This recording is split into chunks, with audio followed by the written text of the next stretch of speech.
Hi everybody, it's Paul from Bitonto Pizza. Hope you're having a great day, and today we're gonna change gears a little bit. We're gonna talk about the Focaccia Barese, and I have to tell you, I love this focaccia.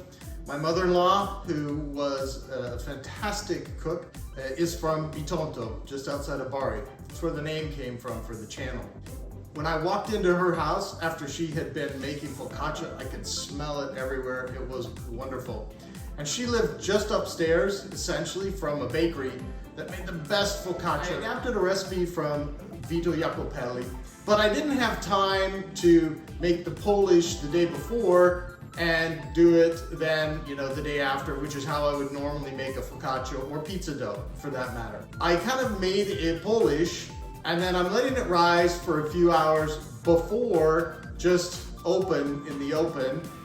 And going for a total time for rising the dough from starting to make the Polish till the very end of about 6 or 7 hours. Hopefully it'll come out well, but we're gonna see how it goes. So today's a bit of an experiment, but hopefully you'll enjoy seeing how this focaccia comes out as well as I do, because I really have no idea what's gonna happen today. I made a Polish, which was 200 grams of flour and 200 milliliters of water as my starter. And then of course, obviously the yeast and the honey that goes along with that. Mix that all up, and I let it rise for about almost to 3 hours on that rising time. And I'm gonna take the next step in just a few minutes, and we'll show you what that next step is. But if you wanna learn how to make that first step, the Polish, I have another video on that, and I'll link to that as well so that you can see how to make that first step, which is the Polish. Just, again, don't put it in the refrigerator. This time, we're doing it actually in the ambient temperature so that we can get the rising to go a little bit faster, and hopefully I don't mess this up. Here's what the Polish mixer looks like after about 2 hours. After sitting for 2 hours and a half at room temperature, I'm taking the Polish mixture and I'm actually mixing in equal amounts of water and flour each, and that will make about 400 grams of flour and 400 grams of water. As you can tell, it's extremely sticky. So I guess I should have told you a couple more things about what I'm doing here. So one is I have a limited time frame. I've really only got about 6 hours from the time I started the process until the time this focaccia is gonna go in the oven. Second of all, I'm gonna be cooking with the home oven, which means at most I'll get about 450 degrees. Because it's a home oven and I'm at a lower temperature, I'm making a very high hydration dough. For me, this is a bit of an experiment, so we're gonna find out together how this works out. So the first thing I did was I made kind of a Polish mixture. I covered it and I let it rest for 2 hours. The result of that is what you saw. Extremely bubbly, very, very airy. And now I've added in the other ingredients, which is the same amount of flour and water again. So I'm making about 400 grams in terms of flour for my mixture based on the size of my pan. It's 100% hydration. It's gonna be very sticky, kind of very messy dough to work with.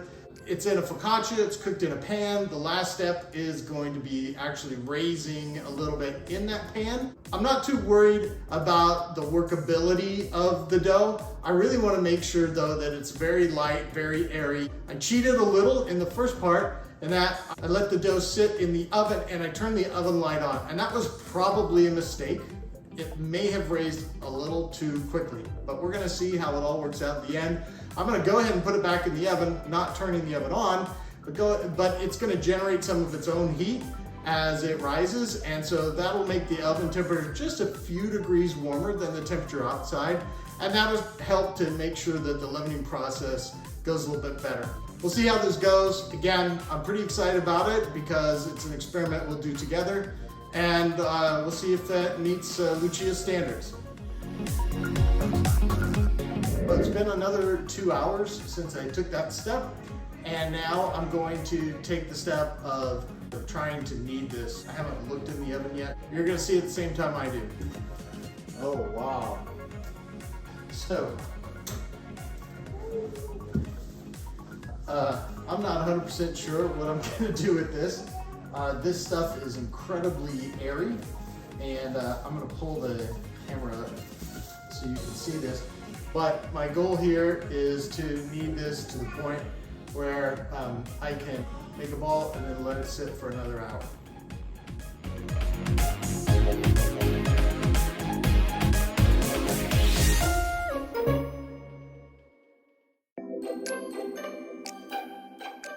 I guess you saw from the time lapse that that dough, if you could call it dough, is really, really difficult to work with, and there was no way I was going to be able to make a ball out of that.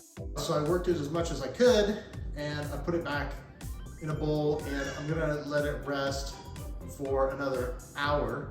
And then after that hour, kind of no matter what happens at that point, it's going to go into the pan, and we'll put the tomatoes and the olives on there, and it's going to sit for a couple of hours. And after it sits for a couple of hours, we're going to put it in the oven. Your guess is as good as mine at this point. L'ultima mezz'ora alla focaccia. No, vediamo. Dovevi mettere prima. Vediamo.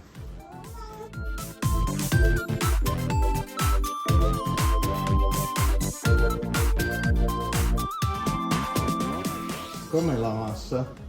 Buono. È buona? È leggera? Molto buono. Non si stende. Non si stende. No. Questo. Ok. Allora metto prima il pomodoro.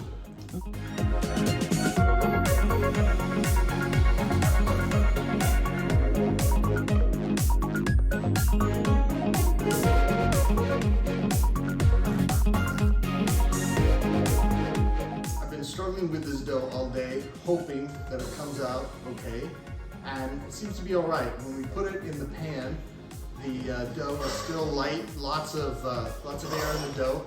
So it's looking pretty good right now, but I double checked with my focaccia expert, Mrs. Bitonto Pizza, who's been making focaccia in Italy since she was a little girl. We didn't have the right tomatoes, so we ended up cutting up some Roma tomatoes and putting those on. You can do that in a pinch, and then putting the olives in. So we're in the process of heating up the oven. Hopefully we'll get a chance to taste it in an hour or less.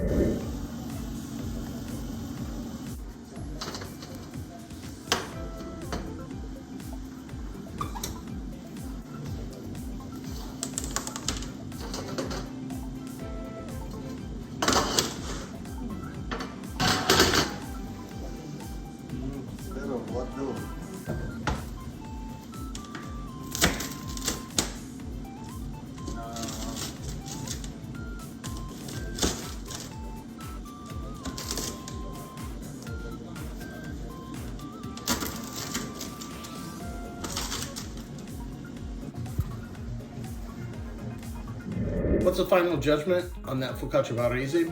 I would give it probably a B-. It was definitely crunchy on the outside and cooked on the inside, and the flavors of the tomato and the olive oil, those three flavors really came through, and I think they played well. The hardest thing in my mind for making a Focaccia Barese is getting that texture right. It's either too cooked on the outside or doughy on the inside, and to get that balance is it takes a little bit of effort. You also have to make sure that it's thick enough.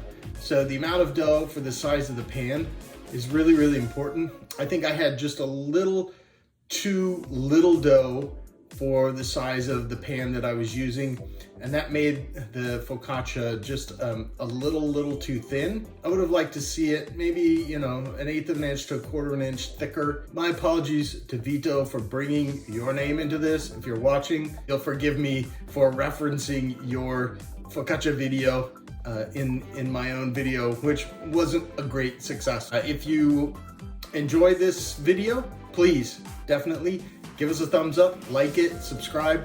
We're gonna release new videos every Wednesday. I hope you enjoyed the videos. Leave me a comment below and let me know, how could I have made that focaccia better? What is your experience with making a Focaccia Barese in your oven at home? Love to hear about it. Thanks very much and appreciate you.